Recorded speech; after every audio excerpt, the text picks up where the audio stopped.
mana yang lebih penting? Skill for making money or managing money alias investing and saving? Making money. Asik. Kalau buat Evan lebih penting mana, Van? Investing.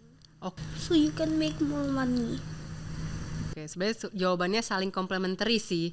Benar, karena kalau kita nggak tahu managing money, abis istilahnya, aku percaya konsep lompatan rezeki ya. Misalnya kita dapat lompatan rezeki, kita nggak punya skill untuk mengelolanya, itu habis. Dan aku ngerasa dengan aku dapat kesempatan dan aku berani mengambil kesempatan itu meskipun aku belum punya bekalnya gitu, dan akhirnya dibekalin di sana, aku menemukan oh ini tuh bisa ternyata mengubah jalan hidupku gitu loh. Awalnya sih pas wawancara gitu ya kan, dari perasaan kok aku wawancaranya nggak seseru temen aku yang udah lebih experience ya di channel ekonomi dan bisnis dan market kayak gitu. Kalau di wawancara kok gak pernah kehabisan pertanyaan, seru banget ya. Jadi kayak wah ternyata kayak gini kalau emang beneran paham seru itu gitu. Jadi aku kayak aku mau wawancaraku seru juga gitu. Jadi mulailah belajar sampai akhirnya ngambil beberapa sertifikasi di dunia industri keuangan kayak gitu. Di masa-masa orang hopeless, harganya turun terus. Tapi kalau kita tahu value aslinya dari aset yang lagi turun itu kan malah jadi opportunity nggak sih? Kadang-kadang going against the tide, tapi kalau kita udah benar-benar research dan kita punya conviction, itu bisa jadi berkah kan? Bener. Dan misalnya kita chasing sesuatu yang lagi naik banget, we never know apakah itu udah pestanya mau usai atau itu justru baru di awal pesta kayak gitu. Waktu belum tercerahkan tuh living paycheck to paycheck yang kayak gitu. Sampai nggak punya tujuan finansial. Jadi yang penting saya bisa survive aja di ibu kota, bayar tagihan-tagihan, bisa kirim uang ke rumah, ke kampung halaman, that's it. Jadi sampai gak berani bermimpi yang kayak gitu. Itu waktu masih victim mindset. Tapi setelah udah kayak liberating, tercerahkan, itu berani punya tujuan finansial. Dan ternyata kalau kita udah punya tujuan finansial tuh, ya udah it aligns aja gitu. Universe help you co-create your destiny. Asik.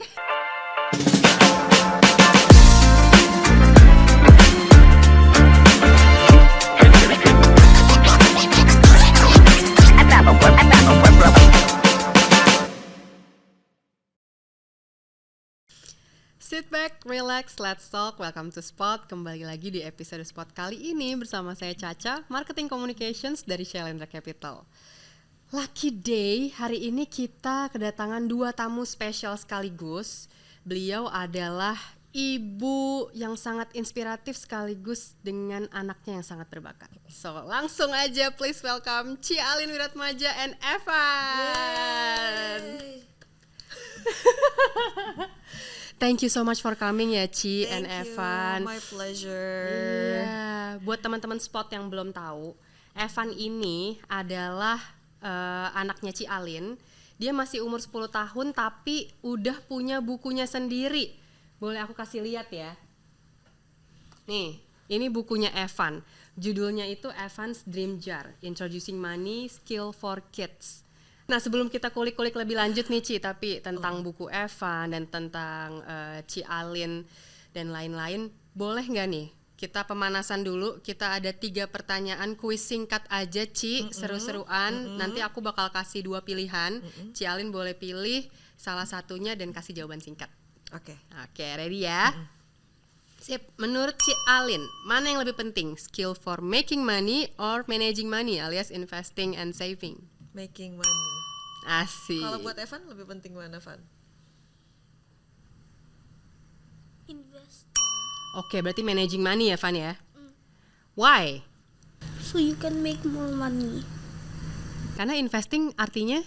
Buying a good stock and then it will go up. Yes, that's stock investing. Oke, sebenarnya jawabannya saling komplementari sih. Benar, karena kalau kita nggak tahu managing money, abis istilahnya, aku percaya konsep lompatan rezeki ya. Misalnya kita dapat lompatan rezeki, kita nggak punya skill untuk mengelolanya, itu habis juga. Yap. Gitu. Oke, berikutnya ya Ci. Kalau ada masalah keuangan di keluarga, lebih baik kasih tahu anak atau cukup sama pasangan aja? Cukup sama pasangan aja. Why? Karena kalau menurut aku sih, kalau misalnya kita punya tujuan keuangan bersama sebagai keluarga itu gak apa-apa kita komunikasikan ke anak. Tapi kalau misalnya ada persoalan keuangan, mendingan sama suami aja, karena kan suami yang punya power to solve the problem gitu. Kalau anak kita kan let them just be kids gitu. Yap. Iya. Pertanyaan ketiga ya Van ya, buat mama nih. Saat ini kan masih ngetren tentang istilah cewek alpha, yang dominan nih dari berbagai segi. Ci Alin termasuk yang setuju atau tidak? Aku enggak sih, jadi aku pernah bikin postingan soal konsep alfanya sendiri. Jadi ternyata kan itu konsep itu oleh ilmuwan yang menelitinya sendiri, dia udah mengakui bahwa itu gak relevan studi dia mengenai serigala, kemudian itu dijadiin konteks untuk manusia kayak gitu. Karena sebenarnya misalnya di serigala gitu, misalnya segerombolan serigala, ada kan yang misalnya dia fight untuk protect segerombolan ini, atau dia yang kayaknya tuh lebih dominan untuk kelompok ini, tapi ternyata setelah diteliti lagi itu ternyata yang melindungi ini tuh couple gitu, pasangan suami dan istri, dan misalnya mereka dapat mangsa kayak gitu, dia akan kasih ke anggota gerombolan serigala yang termuda, berarti kan serving leadership gitu. Nah kalau dilekatkan pada manusia konsep alpha ini selain kurang tepat juga sering dimisius kan. Kalau buat cowok jadi toxic masculinity. Kalau buat perempuan jadi misalnya di label yang itu bukannya empowering buat perempuan itu, tapi justru membuat dia itu dalam posisi yang terpojokan kayak gitu. Misalnya seakan-akan itu nggak baik kalau perempuan itu punya ambisi, bahwa seakan-akan perempuan itu harus submisif, tidak bisa mengutarakan pendapatnya, ntar di label jadi alpha. Atau juga ada di sisi tertentu labeling alpha ini berujung pada ekspektasi yang sangat berlebihan terhadap perempuan. Kalau misalnya dalam konteks rumah tangga bisa jadi dianggap perempuan tuh harus segalanya bisa, super power. Aku nggak setuju dengan konsep alpha sendiri, karena sama ilmuwannya sendiri dia udah mengkoreksi itu gitu. Aku yakin gak semuanya tahu kan tentang ini. Ternyata ada risetnya ya. Ada risetnya. Aduh, ngobrol-ngobrol aja kerasa seru banget nih. Kita langsung lanjut aja kali ya Ci ke topik berikutnya. Baik. Ci Alin ini kan mulai berkarir sebagai anchor dari tahun 2007 di salah satu TV nasional swasta. Sebenarnya sampai sekarang juga masih jadi anchor ya Ci ya? Masih. Nah tapi gimana sih kisah singkatnya perkenalan Ci Alin bisa masuk ke dunia keuangan dan investasi? Sebenarnya karena tuntutan profesi atau emang minat sendiri? Karena tuntutan profesi, tapi setelah itu akhirnya aku kayak wah ini berkah banget ya gitu. Jadi aku kayak mensyukuri jalan hidupku. Aku kan udah lama banget jadi jurnalis ya. Jadi sebelum lulus kuliah itu juga sudah jadi jurnalis. Jadi aduh ketahuan umurnya. 2006 itu waktu masih mahasiswa tingkat akhir juga udah jadi jurnalis. Tapi tuh covernya tuh yang maksudnya covering isunya tuh macam-macam lah gitu. Jadi kayak sospol, kadang-kadang berita kriminalitas, macam-macam beragam. Tapi suatu saat aku dapat tawaran untuk gabung ke CNBC, nggak apa-apa sebut channelnya ya. Jadi kan itu khusus berita ekonomi dan bisnis kan. Nah aku tuh sebenarnya awalnya itu benar-benar pada saat itu tuh belum tercerahkan secara keuangan. Jadi basically nggak tahu apa-apa lah soal keuangan. Dan aku ngerasa dengan aku dapat kesempatan dan aku berani mengambil kesempatan itu meskipun aku belum punya bekalnya gitu, dan akhirnya dibekalin di sana, aku menemukan ini tuh bisa ternyata mengubah jalan hidupku gitu loh. Awalnya sih pas wawancara gitu ya kan, dari perasaan kok aku wawancaranya nggak seseru temen aku yang udah lebih experience ya di channel ekonomi dan bisnis dan market kayak gitu. Kalau di wawancara kok gak pernah kehabisan pertanyaan, seru banget ya. Jadi kayak wah ternyata kayak gini kalau emang beneran paham seru itu gitu. Jadi aku mau wawancaraku seru juga gitu. Jadi mulailah belajar sampai akhirnya ngambil beberapa sertifikasi di dunia industri keuangan kayak gitu. Dan itu totally benar-benar menurut aku change the direction of my life for so much better gitu. Makasih banget gitu, bersyukur banget pernah bersama si NBC dan akhirnya mengambil jalan itu gitu. Wah, nice. Sertifikasi apa tuh, Ci? Certified Financial Planner, kemudian Certified Security Analyst, Certified Technical Analyst, terus WPPE gitu. Jadi sebenarnya nggak anchor itu nggak diwajibkan untuk punya sertifikasi seperti itu, tapi karena dorongan Ci Alin untuk supaya bisa lebih aktif di pertanyaan segala macam dan jawaban bisa tektoknya, Ci Alin sampai ngeborong semua sertifikasi yang related ke situ ya. Jadi pengennya kalau aku wawancara seru gitu orang dengernya dan aku juga intuit gitu. Yap. Iya. Keren banget. Tapi selama perjalanan menjadi jurnalis nih Ci Alin, itu karena kan kita tahu ya jurnalis itu termasuk pekerjaan yang cukup keras. Dalam arti time consumingnya lumayan banget kan Ci sebenarnya. So apa aja sih value sama prinsip yang mungkin Ci Alin dapetin sepanjang perjalanan karir jadi jurnalis itu? Nah jadi sebenarnya pekerjaan jurnalis tuh seru ya, nggak kerasa kayak kerjaan kalau buat aku. Dan ternyata aku kan pernah juga selain jadi jurnalis pernah ngerasain kerja corporate juga. Tapi aku balik lagi ke media. Ternyata kerjaan corporate tuh lebih berat loh daripada kerjaan jurnalistik. Menurut aku ya. Serius, kita yang dari luar ngeliatnya jurnalis tuh kayak bisa tidur gak sih mereka? Enggak, enak tau, nggak kayak kerja. Cuma ya mungkin kalau kesejahteraan lebih bagus anak corporate kali ya. Tapi value apa tuh Ci? Prinsip-prinsip apa tuh yang kayak Ci Alin tuh ngerasa ini aku dapetin tuh dari kerjaan jurnalis, nggak bisa didapetin di kerjaan lain-lainnya? Iya sebenarnya ada banyak sih, cuma biar singkat Ci. Yeah. ABC gitu ya.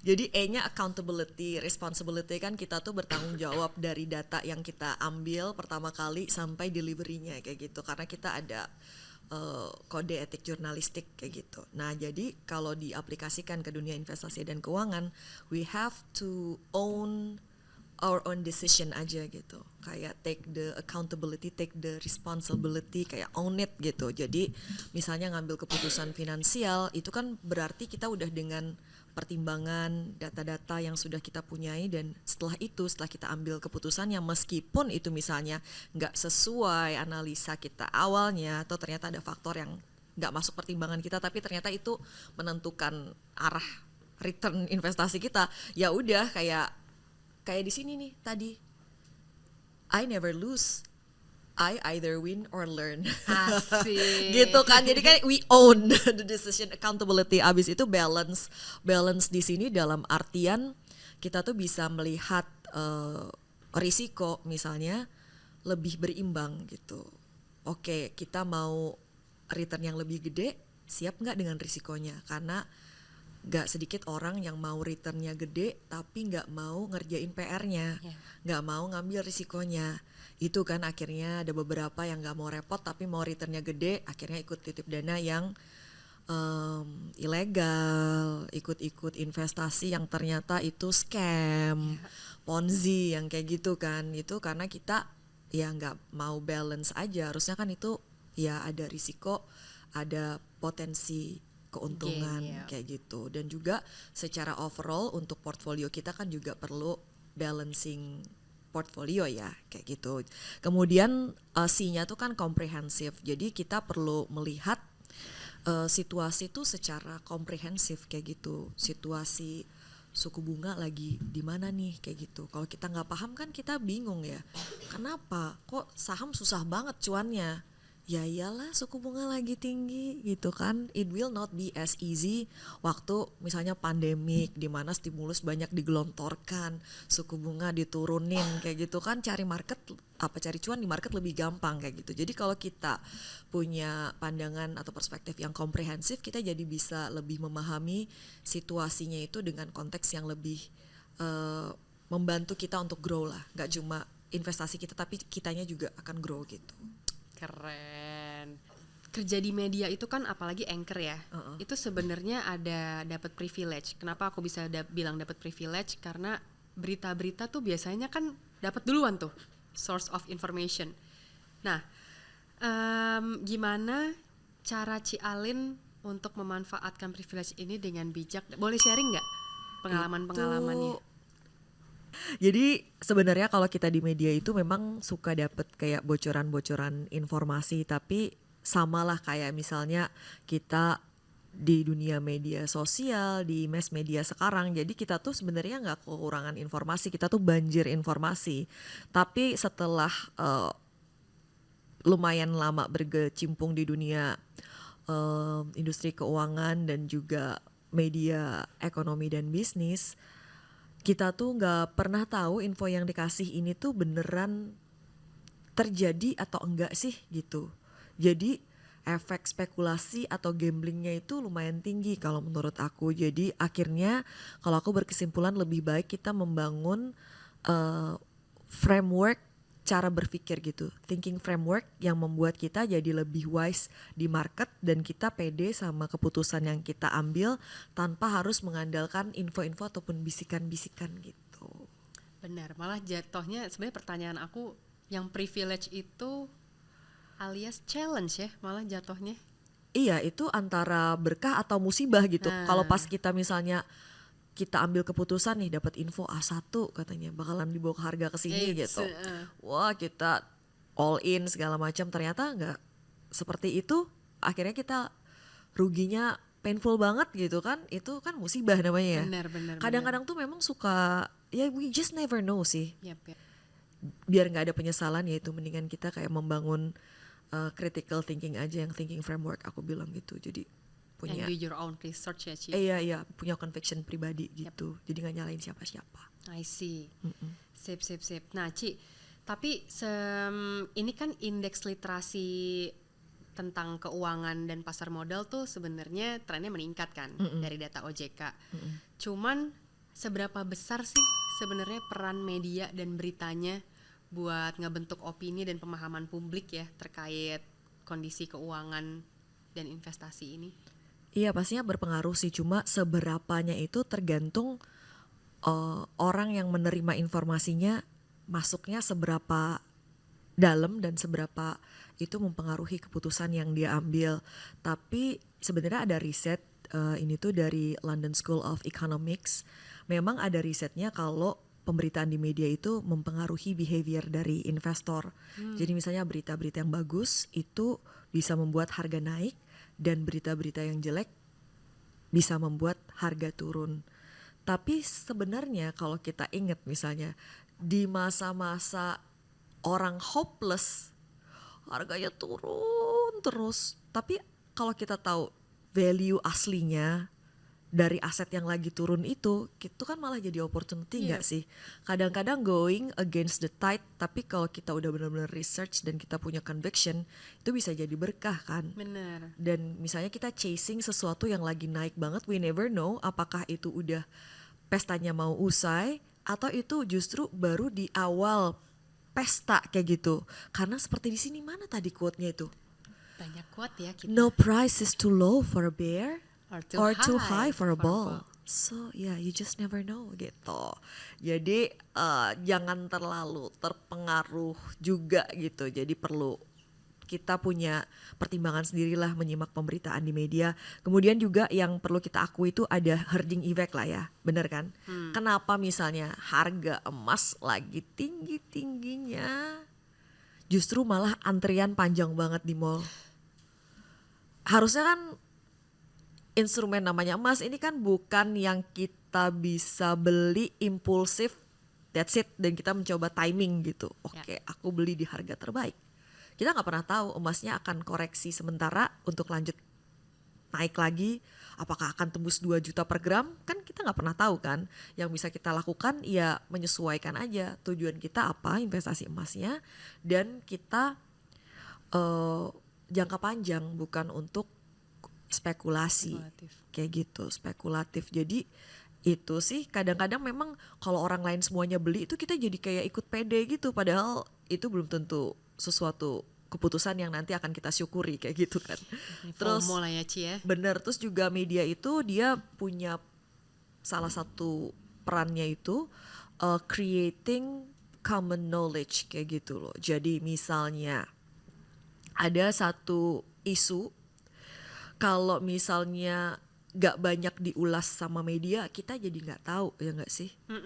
Tapi karena banyak dibahas oleh media, itu jadi membangkitkan awareness bersama-sama. Oh misalnya soal kenapa sih orang-orang tuh ngikutin banget The Fed ngomong apa, emangnya ekonomi Amerika berpengaruh sama aku? Seberapa pengaruhnya sih gitu ya. Iya, kalau kita tahu ya berpengaruh gitu kan. Jadi maksudnya ini media kan bisa menciptakan atau membantu kita punya pemahaman terhadap hal-hal yang biasanya tuh cuma researcher yang tahu, cuma ekonom yang tahu. Sekarang masyarakat awam pun tahu apa efeknya naik turun suku bunga terhadap instrumen investasi saya kayak gitu. Terus juga media juga punya kemampuan untuk satu isu tuh dianggap penting untuk kita bersama-sama masyarakat sampai akhirnya bisa mempengaruhi pembuatan kebijakan. Contohnya ada kebijakan yang misalnya kontroversial, ini tuh banyak dibahas, banyak akhirnya oke, ditimbang ulang, dimundurin misalnya, atau nanti ada perubahan terhadap kebijakan ini baru akan diterapkan, atau ya udah di hold dulu gitu sampai misalnya lihat sikon masyarakat kayak gimana. Jadi media tuh ya memang ada efeknya kayak gitu. Kalau dulu kan kita mengkonsumsi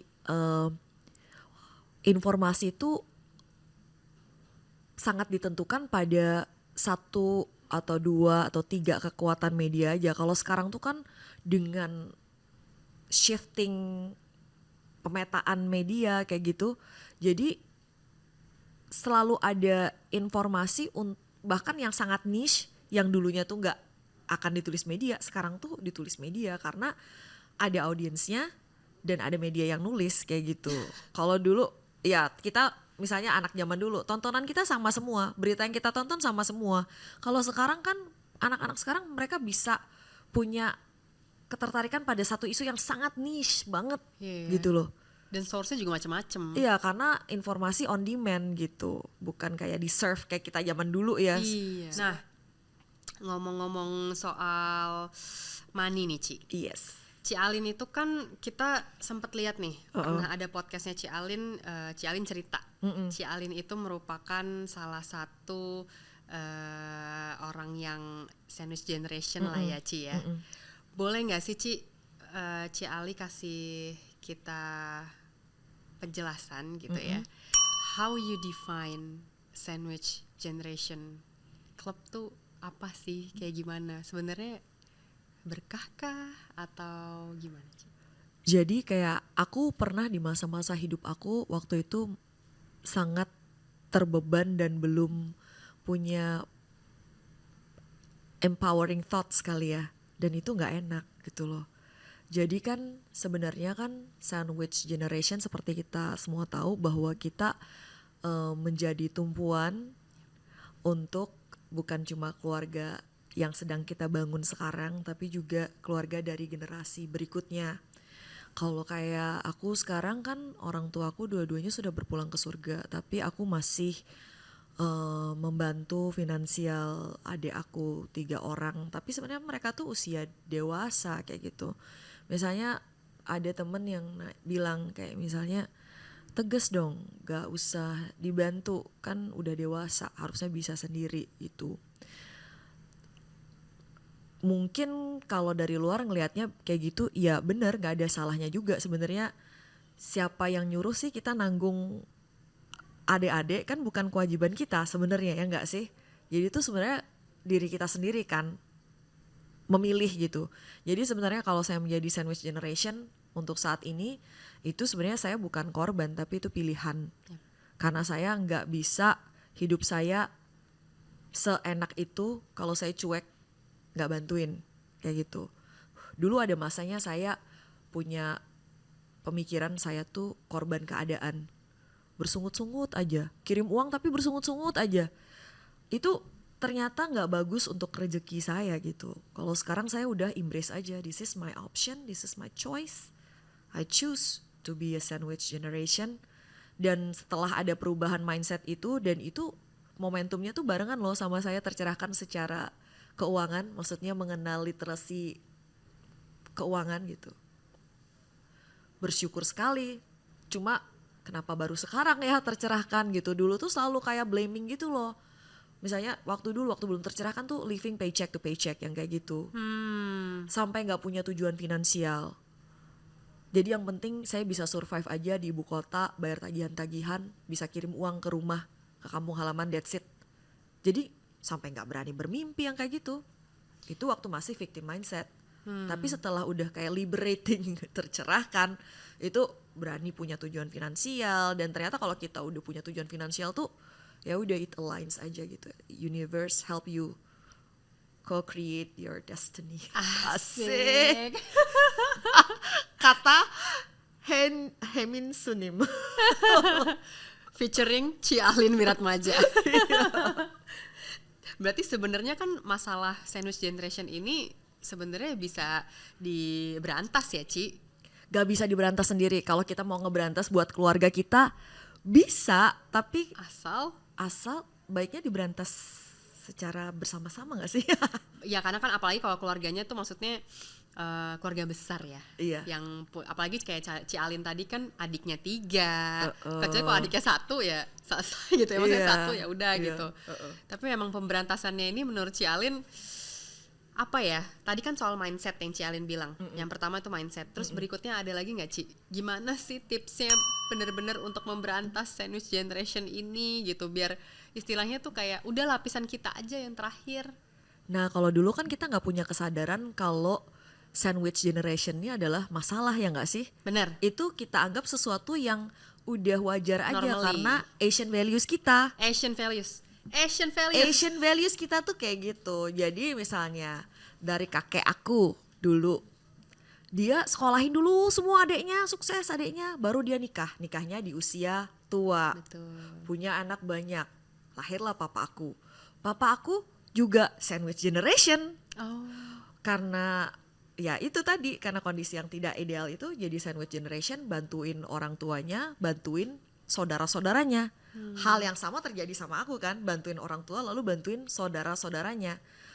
Kalau papaku dulu nggak ngerasa sandwich generation ini masalah ya kan, karena sudah seperti itulah Asian values atau tradisi di keluarga, ekspektasinya memang seperti itu sesuatu yang normal kayak gitu. Tapi begitu di angkatan aku kan udah membaca berbagai macam literatur, artikel apa, wah ini sandwich generation problem. Jadi ada komitmen atau tekad untuk oke, harus berakhir di aku.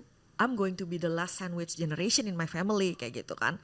Jadi itu kalau dari sisi individual level bisa dengan misalnya tadi aku ngerasa keuangan aku membaik setelah aku punya financial literacy, kemudian juga aku melakukan financial planning, dan aku dengan berbagai macam upgrading skills dan knowledge yang aku lakukan itu ternyata meningkatkan earnings power aku. Itu di level individu. Tapi nanti baru bisa kelihatan apakah upaya aku ini berhasil atau enggak setelah nanti Evan dewasa kan, apakah dia akan menjadi manusia dewasa yang produktif dan independen kayak gitu kan.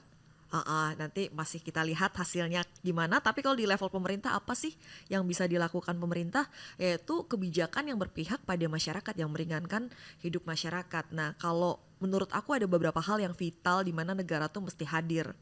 Mulai dari lahiran, kualitas kelahirannya tuh kayak gimana, karena itu kan menentukan ya kan, bayi-bayi yang akan lahir di Indonesia, apakah ibunya diperhatikan pada saat dia hamil, apakah mendapatkan support, negara hadir kayak gitu. Kemudian healthcare, untungnya sekarang ada BPJS Kesehatan. Sejelek-jeleknya kita ada tahu harus mengadu kemana, dan akan ada layanan kesehatan untuk kita. Terima kasih untuk BPJS, itu udah pasti. Kemudian tapi juga kita perlu disupport sebagai pekerja, bagaimana kita bisa memberikan kesejahteraan yang terbaik untuk anak kita tanpa juga mengorbankan produktivitas. Berarti kan perlu ada layanan childcare yang mudah diakses dan terjangkau, ya kan. Kemudian juga perlu negara hadir juga untuk mengurus warganya yang sudah beranjak lansia. Lansia, iya. Jadi misalnya rumah panti jompo yang bagus dengan layanan kesehatan yang memadai, fasilitas yang memadai, tapi terjangkau, atau justru itu misalnya banyak subsidi dari pemerintah, jadi kita nggak usah sangat stres memikirkan dana pensiun kayak gitu kan. Dan juga hunian itu juga harus mudah diakses, terjangkau juga. Kemudian satu lagi juga akses pendidikan yang berkualitas, merata. Kalau kita lihat misalnya di negara-negara yang warganya itu malas berkeluarga, kan ada beberapa negara yang mengalami persoalan itu sampai dikasih stimulus ini itu, insentif ini itu supaya mau berkeluarga dan punya anak kayak gitu kan.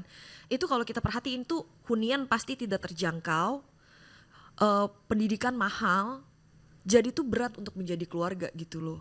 Nah, ngomong-ngomong tentang memutus rantai sandwich generation nih, Ci. Iya. Ci Alin ini kan juga berkecimpung di dalam gerakan memutus rantai. Gerakan memutus rantai itu kan sebenarnya dipelopori atau diinisiasi sama beberapa public figure atau influencer-influencer pasar modal dan keuangan ya? Iya, jadi konten kreator kita ada 13 totalnya kita bikin satu gerakan namanya gerakan memutus rantai ini, Ca. Asip. Dari 13 orang itu tadi, Ci, itu yang ngebentuk kan, yang initiate. Itu sebenarnya misi utamanya apa aja sih, Ci? Karena kalau dilihat-lihat kayaknya kan gerakan memutus rantai gitu ya. Bahasanya aja udah keren banget nih. Memutus rantai apa nih, Ci?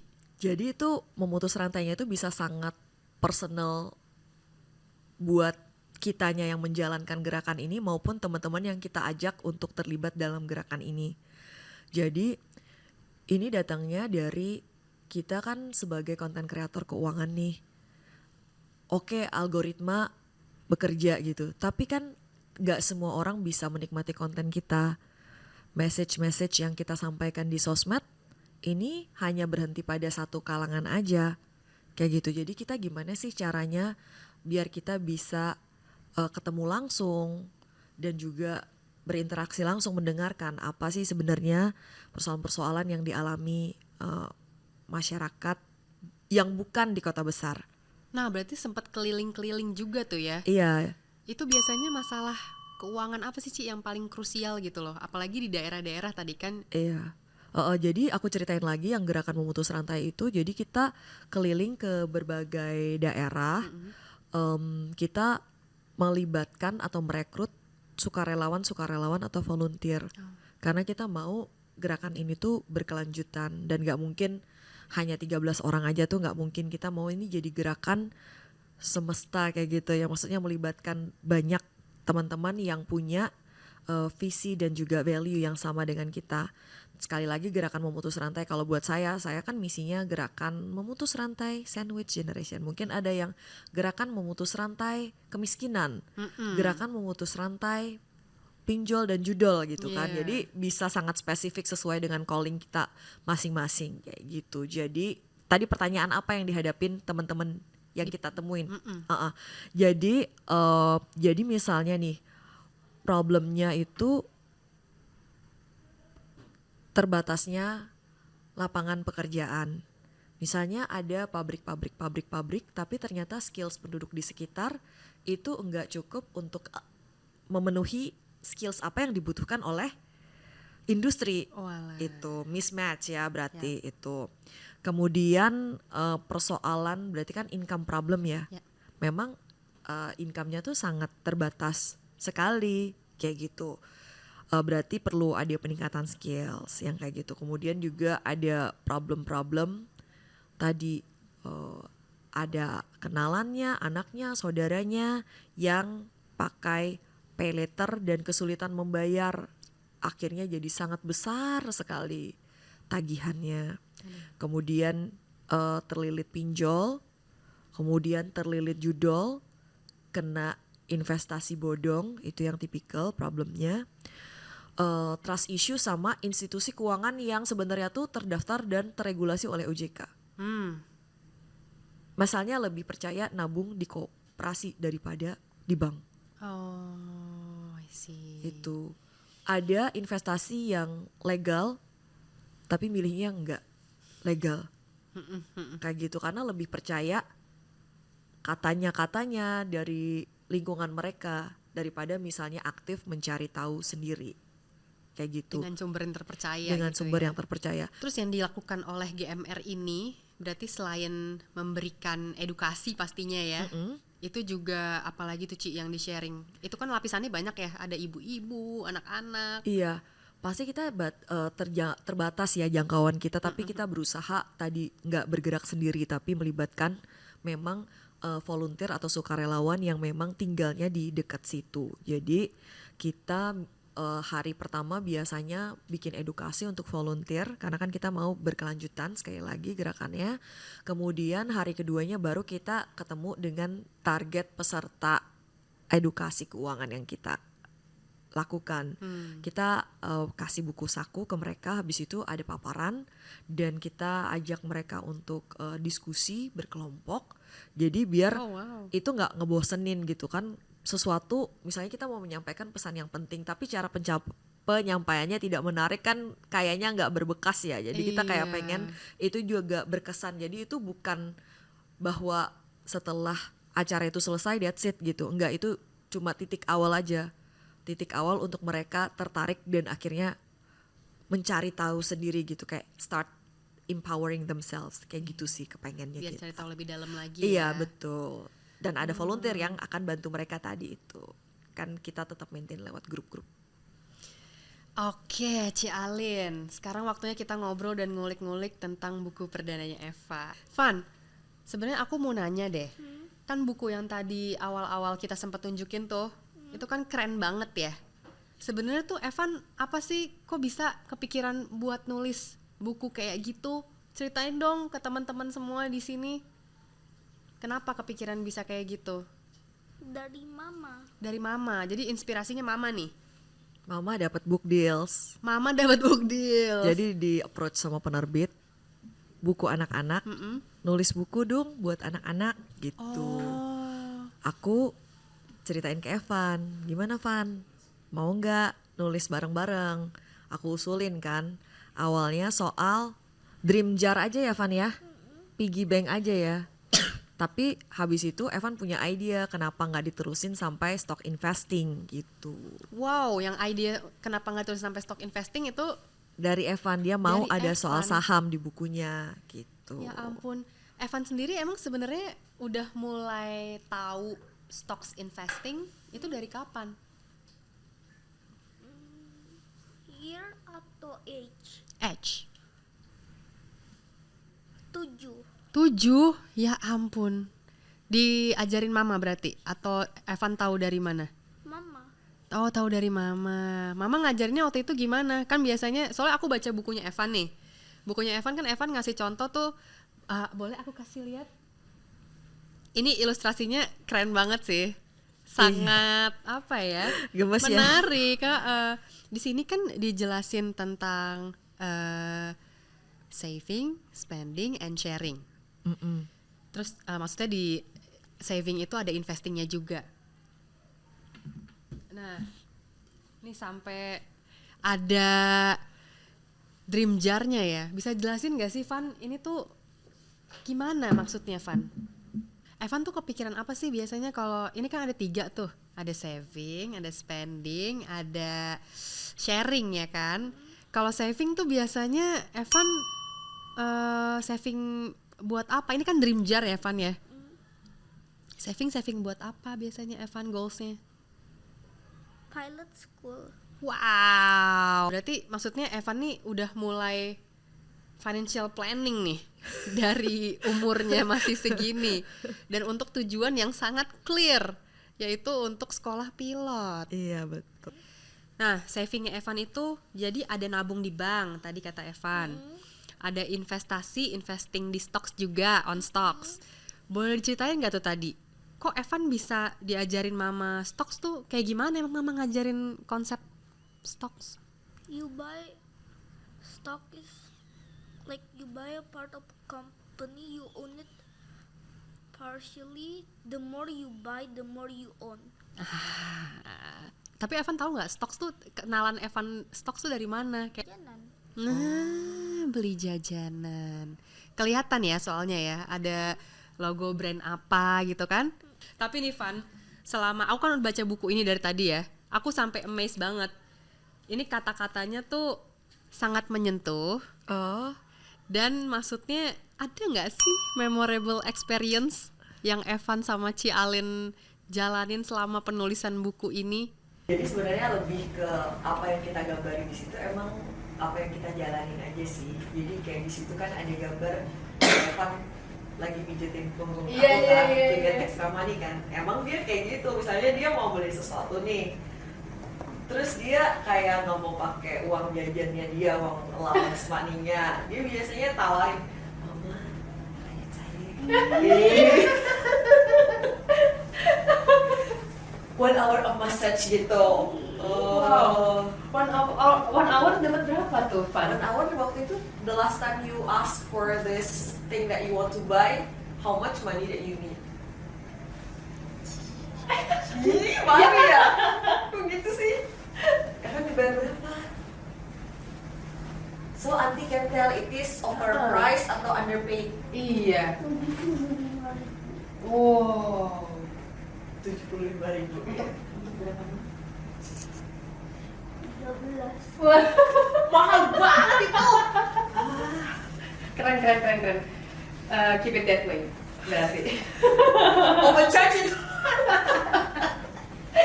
Inflation. Apa? Inflation. Inflation. Oh, inflation. Nah, ngomong-ngomong inflation nih, Ci. Kayaknya Evan nih well educated banget tentang money. Nah, Amin. jadi maksud aku yang mau aku tanya di sini, boleh di-spill nggak sih cara Ci Alin? Karena mungkin ini bisa jadi inspirasi buat ibu-ibu muda di luar sana. How to spend money, how to get money, itu gimana sih?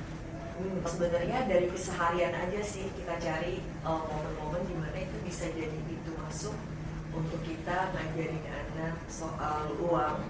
Jadi sebenarnya salah satu quality yang penting banget dalam pengelolaan keuangan adalah regulasi emosi dan self control kan.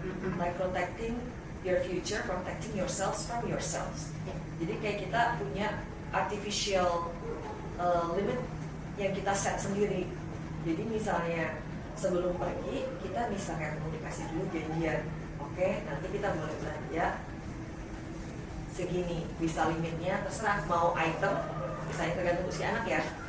Oh, cuma 2 aja misalnya. Atau oh boleh belanja tapi di bawah 20.000, 30.000, ya sesuaikan saja sama keuangan keluarga masing-masing itu contohnya. Atau misalnya lihat produk, kalau misalnya anaknya emang tadi ada ketertarikan sama stok, oh coklat ini diproduksi sama PT Mayora ya, gitu misalnya. Ini ada stoknya loh, Evan. Kayak gimana sih Evan tahu ini tuh produknya ini punya saham apa enggak sih perusahaannya? Oh Evan lihat nih, coba perusahaannya nih ada TBK nggak di belakangnya? Kalau ada TBK berarti ada sahamnya. Itu hal-hal simpel. Jadi dari satu setting aja itu kan sebenarnya ada banyak hal yang bisa kita ajarin ke anak kayak gitu loh. Sebenarnya banyak ya, Ci. Iya, misalnya oke, Evan mau beli kuaci. Kuacinya ada macam-macam mereknya. Yang mana yang paling murah, yang mana yang paling mahal. Itu kan dia tahu juga. Itu ada banyak hal lah dari itu. Kita dari satu titik aja. Jadi sebenarnya kita bisa sesuaikan sama usia anak, sama pemahaman anak, dan kita bisa masuknya se-natural mungkin sih. Karena kalau anak sekarang tuh dia sangat bisa berasa kalau dia tuh lagi dijejelin gitu. Iya. Mereka nggak suka di lecture gitu. Benar. Oke. Nah, ngomong-ngomong soal bukunya Evan lagi nih. Kayaknya di buku ini itu dapat special kit juga berupa games, ya nggak sih? Iya. Ada board games buat anak-anak. Ini konsepnya lucu banget. Jadi Monopoly. Yeay. Kalau kita biasa main Monopoly kan ada kartu kesempatan dan dana umum ya. Iya. Ini kalau ini income cards dan expense card. Betul. Oke. Expensesnya anak-anak lah ya. Expensesnya Dan anak-anak income-nya ya. anak-anak juga. Lucu banget. Ini Siapa yang kepikiran, Ci? Dari penerbitnya. Jadi kayak mereka kalau tiap kali ada project bikin buku, kolaborasi biasanya sama konten kreator gitu atau sama public figure, mereka selain rilis bukunya biasanya ada toolkit dan ada board games. Jadi kita sama-sama godok konsepnya. Kalau yang Dream Jar-nya itu mostly idenya dari aku, kalau board games-nya lebih dari penerbitnya. Hasil penjualan buku ini, Evan, tujuannya apa? Purpose-nya mau kemana? Buat apa sih? For what? Flight simulator. Flight simulator. Jadi dia kan tadi suka pesawat kan, Oke. mau ke flight school kan dia bilang. Jadi dia tuh udah lama kepengen beli flight simulator. Jadi ada simulator pesawat sama itu bisa attach ke PC, bisa attach ke Xbox gitu. Keren. Beli belum Van? Udah. Iya, Udah kebeli. tapi gak bisa terkoneksi. Nggak bisa terkoneksi. Mamanya gaptek nggak bisa masangin Xbox-nya. Oh. Dicari volunteer. Ada nggak yang Evan pengen sampein ke mama? Awas ya. Let me buy saham again. Oh, let me buy some. Oh, so sweet. Lipstick. Gimana mama? Iya boleh. Let him boleh. buy. Iya dia suka mencet-mencet. Oke, kalau gitu nggak kerasa nih kita udah sampai hampir di penghujung acara.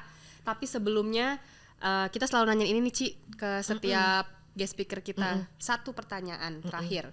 Apa sih filosofi investasi ala Ci Alin? Filosofi investasi ala aku, alon-alon asal kelakon. Say. It's Javanese. It's Japanese. Oke, itu aja obrolan kita hari ini. Seru banget with Ci Alin and Evan. Semangat terus ya Ci and Yes. Evan buat terus berkarya. Semangat terus meliterasi keuangan di Indonesia bareng-bareng nih kita. Semoga obrolan kita hari ini sangat bermanfaat juga buat teman-teman spot di luar sana. To find smarter way to live better. Saya Caca. Saya Alin Wiratmaja. Saya Evander. Sampai jumpa di episode spot selanjutnya.